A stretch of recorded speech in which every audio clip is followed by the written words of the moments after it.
Okay, at the first we have to say that it's been really a long journey for us to come here in many different ways. And you can just think in what way, but we don't say so much about that. But so we are really happy to be here today. And these are the items we are going to talk about in these 20 minutes. Presentation, background, few patient cases, aim and questions, method, results, and the future.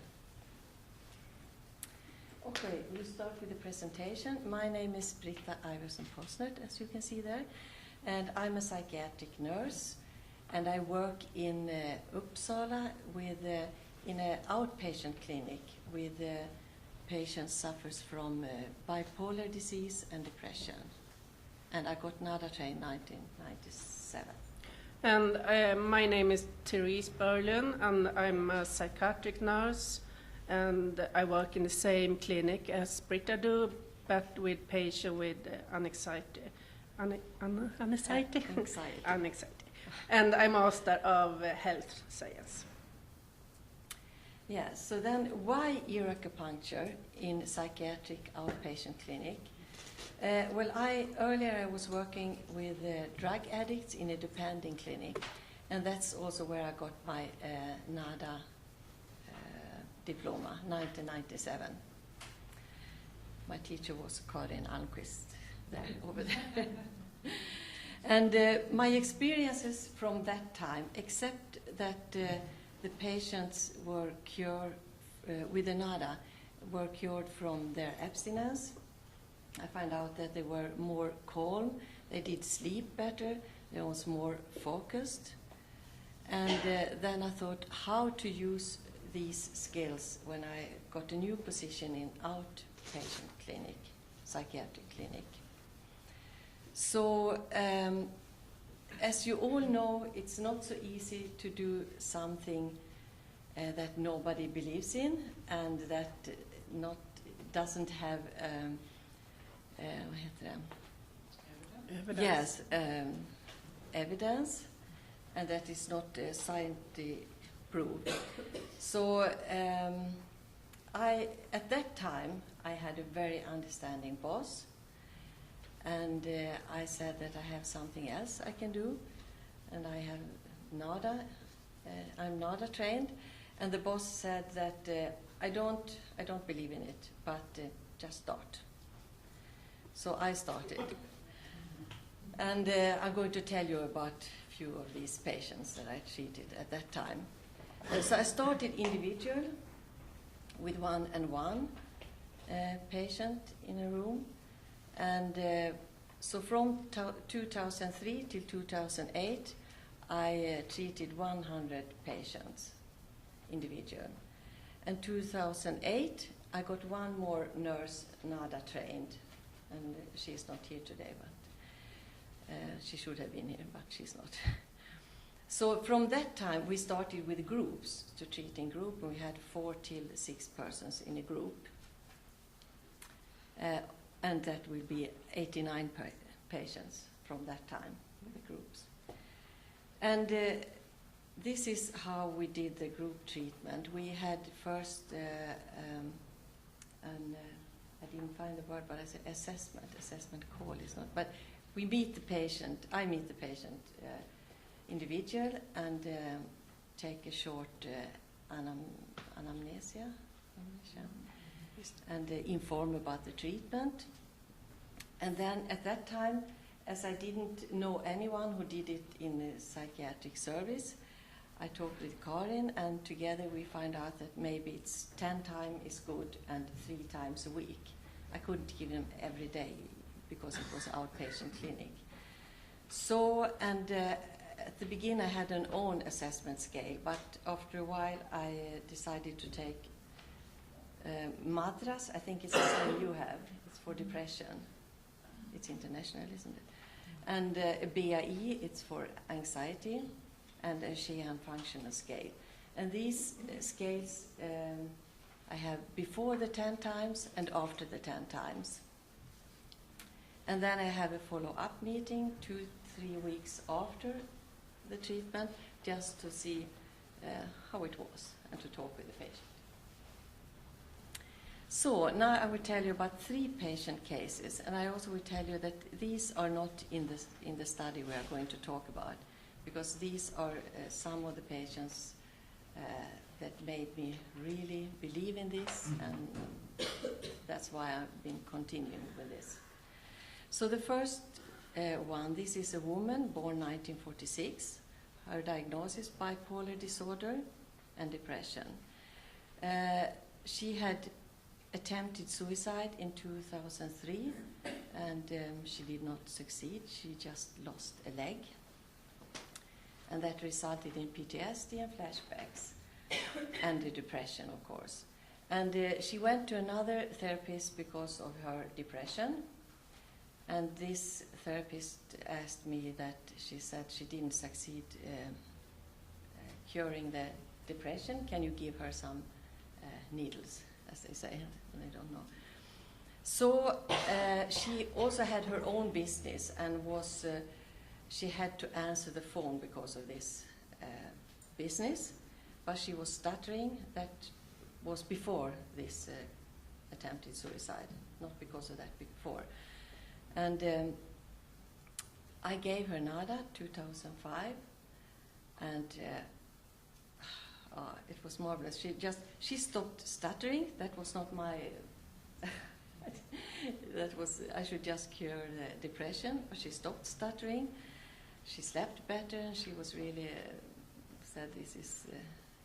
She wanted to live, go on living, and then she moved to another town, and I phoned that some places, depending clinic in that town, and asked if she could get this. Now she get it once a month, and then she stopped stuttering again. At that time she got the whole base with 10 times, but now she got once a month. Today I don't know, I don't have any contact with her. And the second, the second case is a man born 1948. And this is one of my first patients, and that was so marvelous. That's why I have to tell you about him, even if it's a long time ago. He had a generalized anxiety disorder, and the doctor said, this is a hopeless case, we cannot do anything, and he's a psychiatric patient, and that's it. But he said, maybe you can do something, maybe some needles or something. And I thought, well, okay. And he was really, he had had a hard life, was working early at 15 years old, and had a myocardial infarction, and was left from a woman. Well, he had some bad things around him, and he was really depending on medicines. I don't know if the same name for the medicines, but all these depending medicines. To say so, depending medicine. Icturivil, Xanax, I think it was, Valium. He was every second weekend, he was to the psychiatric acute admission. Yes, to get injections of Valium. So and I have to say, he didn't believe in the treatment. The doctor didn't believe in the treatment. So, oh my God, well, it can't be, it can't be bad. It has to be happen something. And he just, I don't know how to explain this, but after a while he said, I want to take out my medicines. And I said, you have to talk with the doctor. And I talked with the doctor, and he said, well, stop, you cannot take away the medicine. I said, he wants to, but you have to be with me, because I'm not a doctor. So he take away slowly the medicines. And the last Xanax, we say Xanax, I think, he was into a clinic because it was so difficult to take away. I know this is very hard medicine. Good for anxiety, but very hard to get rid of. So he was, today, I haven't seen him, so he must be well. He stopped with all these medicines, and he got to work, and he came into my room one day, put a flower on my desk, and said, thanks, you saved my life. It was really great. No. And the last case I'm going to tell you about is a man born 1963. He also has generalized anxiety disorder. He also had eating disorder, social phobia, anxiety, and asthma.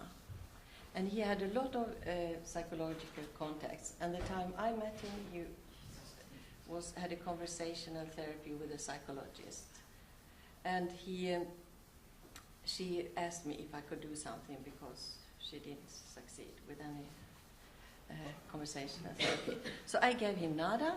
And once when I came into the room and took out the needles, said, I'm going to stop with my asthma allergic medicine. And I said, I don't hear this because I cannot tell you to do. You have to talk with the doctor. And next time I came into the room, he was just smiling, and I answered, okay, but I don't ask. And the last time I asked him what happened, he said, I stopped taking my allergic medications and I sustained my cat. So, and because of this, the clinic, and because of if we should manage to go on with this treatment, that was not had not evidence. So the clinic management made an assignment that we have to evaluate the NADA treatment, and there's where you come in. And the mission was assigned a non-NADA trained person, and that became me. And we did a first step in the assignment, and it was we want to ask the patient by self, what do you think? The assignment was to interview 15 people in psychiatric service undergoing group therapy with NADA. The purpose of the study was to examining patients' positive and negative effect of the treatment. Recent questions. We have 4 questions in the study, but we are going to present 2 of them for you today. And it was which patient experienced negative effects on mental and physical health, and which patient experienced positive effect on mental and physical health. We start with, the method. It was a quality approach with semi-structured interview, and we did a convenient selection, and we use a content analysis by Weber to get categories. We start with the adverse effect. The first one, it was 4 categories, and the first one was no adverse effect. No one of the patients experienced any troublesome adverse effect of the treatment.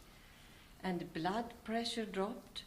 The most common side effect was that the blood pressure dropped, but the patients did not see it as anything, as something negative. Pain, some discomfort when the needles were inserted. And being in a group, some of them thought it was uncomfortable to be in a group. That's what. And now to the positive experience. It was 11 categories. The first one was general well-being. Patients expressed a sense of feeling good by the NADA treatment. They thought they had a break from the bad mood and got a push forward. And increased function, patients felt that their level of function was improved. And you can see what the woman said. I thought I would end up in a group home. I could begin to phase out my housing assistant, my social service. I met my girlfriend. I was happy and positive and began to live.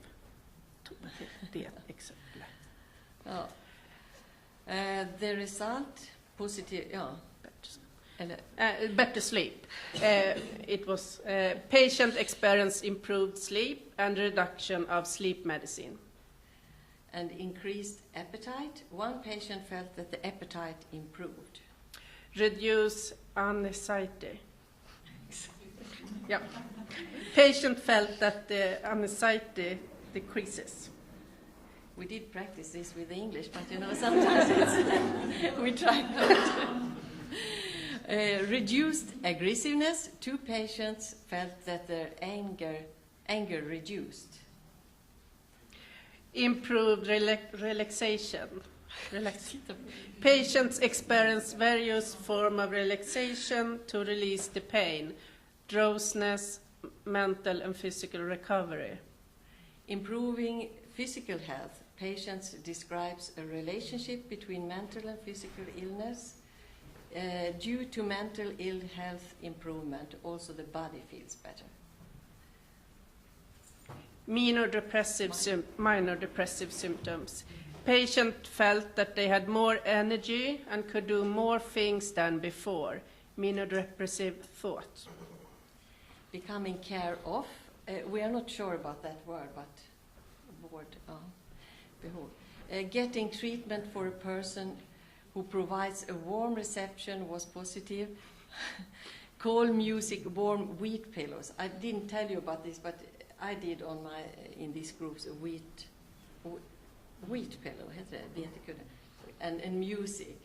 So some people would say it's the music that cures, or so if you should do a really study, you should take that away. But okay, we did. And one no improvement. One patient experienced no improvement. Sorry, but I'm sorry for him. Yes. So, for the future, we wish that with the base of this small, interview study, we will go on with to make a randomized controlled trial of NADA's effects on anxiety and depression. That is what we wish. And I also wish that NADA should be, as a group treatment, should be offered to all patients in psychiatry. We also wish to develop a program of care for treatment with NADA in Uppsala. I don't know if it is in other towns, but to have a real program to how to do and so. Of course, to get more NADA trainers, and specifically I understand that here are many, but in Sweden to get even more. And biggest wish is, of course, that NADA, out of my experiences with NADA for 9 years, I also must tell you that I was in Milan and talked about this 9 years ago, and at that time I did just work for 1 year with that and had so positive experiences. And now it's gone, that was 8 years ago, I think. Now it's